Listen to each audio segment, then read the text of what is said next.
আগের মাথায় বলেছিলাম যে আমার অন্য কোথাও রেজিস্ট্রি হয়ে গেছে। এই কথা শুনে সে ১ সপ্তাহের মধ্যে তার বিয়ে ঠিক করে ফেললো এবং অন্য জায়গায় সে বিয়ে করে ফেললো। আমি খুব অবাক হয়েছি। ৮ বছরের ভালোবাসা সে কিভাবে শেষ করে দিল। আমি অনেক কষ্ট করেছি তার জন্য। নিজেকে বারবার শেষ করতে গিয়েছিলাম। পরিবারের সাথে লড়াই করেছিলাম শুধুমাত্র তার সাথে সংসারটা করার জন্য।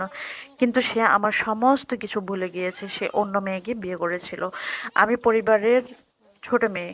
মধ্যবিত্ত পরিবারের ভাই-বোন ৩ জন আমরা। তার মধ্যে আমি ছোট। আদর যত্নে বড় হয়েছি। কোনোদিন অভাব-অনটন দেখিনি। আমি যখন ক্লাস 8 এ পড়ি তখন অদ্ভুতভাবে একটা ছেলের সাথে আমার পরিচয় হয়। আমাকে প্রপোজ করে ফার্স্ট টাইম। আমি রাজি হইনি। কারণ আমি ছোট ছিলাম। তার পাগলামি দেখে একটা সময় আমার মনে হলো যে আচ্ছা ওর সাথে কথা বলতেই পারি। এমন করতে করতে তার সাথে আমার রিলেশন হয়ে গেল। তার বাড়ি আমার বাড়ি থেকে প্রায় ৯-১০ কিলোমিটার দূরে। তারপরেও কেন যেন তাকে ভালোবেসে ফেলেছি শুধুমাত্র তার পাগলামি দেখে। তার পাগলামি এবং ভালোবাসা এভাবে করতে করতে আমাদের ২ বছর কেটে গেল। হঠাৎ করে আমি বুঝতে পারলাম যে সে আমার অগোচরে অন্য একটা মেয়ের সাথে সম্পর্কে জড়িয়ে আছে। আমি খুব কান্নাকাটি করলাম, হাত পা কাটলাম, অনেক কিছু করলাম, নিজেকে অনেকভাবে কষ্ট দেওয়া শুরু করলাম, কিন্তু নিজেকে বুঝাতে পারিনি কোনোভাবেই। তখন সে আমার কাছে ক্ষমা চেয়েছে, আমি ক্ষমা করে দিয়েছি। ভালোবাসাকে ক্ষমা করতে হয়, এটাই তো স্বাভাবিক, তাই না? কারণ যাকে ভালোবেসে ফেলেছি তাকে তো ক্ষমা করতেই পারি। কিন্তু সে আমার কাছে ক্ষমা চেয়েছে, সরি বলেছে। সে বলেছে আর কখনো এমন ভুল করবে না। তারপরে এভাবে আমাদের রিলেশনটা আবার সুন্দরভাবে চলতে শুরু করলো।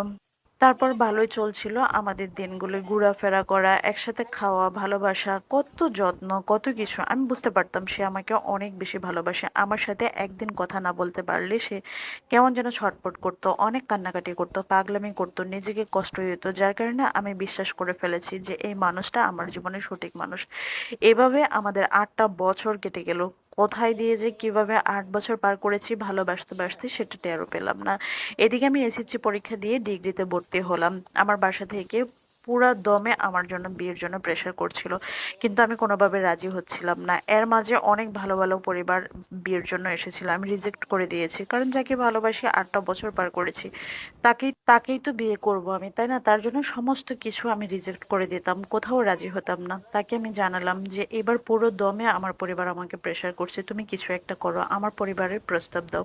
সে আমার বাসায় বিয়ের প্রস্তাব পাঠালো, কিন্তু আমার পরিবার তাকে পছন্দ করলো না, রিজেক্ট করে দিল। কোনোভাবেই তার সাথে আমার বিয়ে দিবে না। আমার ভাই এবং বাবা কোনোভাবে তাকে পছন্দ করেনি। আমি সিদ্ধান্ত নিয়েছিলাম তাহলে তোমার সাথে আমি পালিয়ে যাব, কিন্তু সে আমাকে নিয়ে পালাতে রাজি না। আচ্ছা, সে যদি আমাকে সত্যিকার অর্থে ভালোই বাসে তাহলে আমাকে পাওয়ার জন্য সর্বোচ্চ চেষ্টাটা করতো। সে আমাকে বলল পরিবারকে সময় দাও, পরিবারের সাথে কথা বলো। পরিবার যদি রাজি হয় তাহলে আমি তোমাকে বিয়ে করব। এটা একটা পাগল ধরনের কথাবার্তা ছিল। আমি মানতে পারিনি। আমি খুব কান্না করতাম এবং তাকে বোঝানোর চেষ্টা করতাম তোমাকে ছাড়া আমার জীবনটা অন্ধ, তোমাকে ছাড়া আমার সমস্ত কিছুই অন্ধকার হয়ে যাচ্ছে। কিন্তু সে কোনোভাবে আমাকে পাত্তা দিত না। বারবার বলতো পরিবারকে তুমি রাজি করাতে পারলে একমাত্র আমি তোমাকে বিয়ে করব, না হয় করব না। আমি নিজেকে শেষ করার জন্য কতবার গিয়েছিলাম। আমি তাকেও বোঝাতে পারছি না, পরিবারকেও বোঝাতে পারছি না। আমার বাবা এবং ভাইয়ের একটাই কথা, বিয়ে আমাকে অন্য কোথাও দিবে, এই ছেলের সাথে কোনোভাবেই দিবে না। কারণ তাদের আর্থিক অবস্থা আমাদের থেকে খারাপ ছিল এবং ছেলে দেখতে আমার পরিবারের কারোই পছন্দ হয়নি। কিন্তু আমি যাকে ভালোবাসি সে আমার কাছে পৃথিবীর সেরা পুরুষ। যার কারণে আমি তাকে পাগলের মতো অন্ধের মতো ভালোবেসে বিয়ে করতে চেয়েছিলাম। এদিকে সে আমার কোনো কথাই শুনছে না। আমি যে কি করব, কি করা উচিত আমি বুঝতে পারি না। তাকে কতবার বলেছিলাম যে দেখো নিজেকে আমি শেষ করে ফেলবো যদি তুমি আমাকে বিয়ে না করো। কত কান্নাকাটি, কত চিৎকার চেঁচামেচি তার সাথে করেছি, কিন্তু সে আমাকে নিয়ে বেঁকে গেল না। সে আমাকে বারবার বলে পরিবার যেখানে বিয়ে দিতে চায় সেখানেই বিয়ে করো, সেখানেই তোমার জন্য ভালো হবে। কিন্তু ৮টা বছর কি না হয়েছে আমাদের মধ্যে। তারপরেও সে আমাকে এভাবে রিজেক্ট করলো। একদিন রাগের মাথায় বলেছিলাম যে আমার অন্য কোথাও বিয়ে ঠিক হয়ে গিয়েছে, রেজিস্ট্রি হয়ে গিয়েছে। এটার সাথে সাথে মনে হলো সে অনেকটা খুশি হয়েছে। সে আমার বিয়ের কথা শুনে সে আমাকে সাথে সাথে ব্ল্যাকমেল করার চেষ্টা শুরু করেছিল। তার সাথে আমি ভিডিও কলে কথা বলার জন্য খুব ঝামেলা করতো। ভিডিও কলে কথা বলতাম আর সেগুলো সে স্ক্রিন রেকর্ড করে রেখে দিত এবং বলতো যে আমার সমস্ত ভিডিও নাকি সে ভাইরাল করে দিবে। আমার ছবি সে এফবিতে পোস্ট করে দিয়েছে। আমার পরিবার দেখতে পেয়েছে। তখন আমার পরিবার আমার কাছ থেকে মোবাইল কেড়ে নিয়েছে এবং সে পরবর্তীতে সেই ছবি আবার ডিলিট করে দিয়েছে। এভাবে আমাকে ঘরবন্দি করে ফেলেছে। আমার পরিবার টোটালি ঘর থেকে বের হতে দিচ্ছে না। আমার মোবাইল নিয়ে নিয়েছে যেন কোনোভাবে ঘর থেকে বের হয়ে আমি তার সাথে যোগাযোগ করতে না পারি। তাকে যখন বলেছিলাম যে আমার অন্য জায়গায় রেজিস্ট্রি হয়েছিল তখন ওই ছেলে ১ সপ্তাহের মধ্যে অন্য মেয়েকে বিয়ে করে ফেলেছে। আমি কিন্তু তাকে শুধুমাত্র বোঝানোর জন্য মিথ্যা বলেছিলাম যে আমি চেয়েছিলাম সে কি করে, তার রিয়েকশনটা কি। আচ্ছা, ৮ বছরের ভালোবাসা সে কিভাবে ১ সপ্তাহের মধ্যে ভুলে গিয়ে অন্য কোথাও বিয়ে করেছে? আমি তো পারলাম না। আমি কোনোদিনও ভাবতেই পারি না সে অন্য কাউকে এত সহজে মেনে নিতে পারবে, এত সহজে বিয়ে করতে পারবে। সে কখনো ছুটি পেত না। কিন্তু আমার যখন বিয়ের কথা শুনেছে সে সাথে, সাথে ছুটি কাটিয়েছে। এবং সে অল্প সময়ের মধ্যে মেয়ে খুঁজে বের বের করে বিয়ে পর্যন্ত করে ফেলেছে। এটা কিভাবে সম্ভব? আমি তো কোনোভাবেই বিশ্বাস করতে পারছিলাম না। ও কি আসলে আদৌ আমাকে ভালোবেসেছিল? নাকি আমার শুধুমাত্র একটা দোষ খুঁজে বের করার জন্য আমার পিছনে লেগেছিল? যে অজুহাত দিয়ে সে আমাকে ছেড়ে চলে যাবে। এটাই করেছে সে আমার সাথে।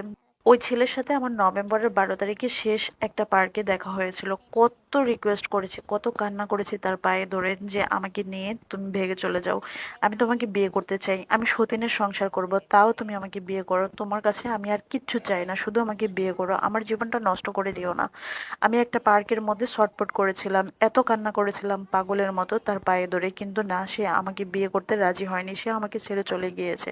তখন আমি বুঝতে পেরেছি আসলে শুধু শুধুই 8টা বছর আমি তার পেছনে খরচ করেছি। সে আমাকে কোনোদিনও ভালোবাসেনি। সে কি না করেছে আমার সাথে, আমার জীবনটা নষ্ট করে দিয়েছে, নরক বানিয়ে দিয়েছে আমার জীবনটা। আমি এখন কাউকে কিছু বলতে পারছি না, অন্য কাউকে বিয়েও করতে পারছি না। আমি আসলে কি করব বুঝে উঠতে পারছি না। মাঝে মাঝে ইচ্ছা হয় নিজেকে শেষ করে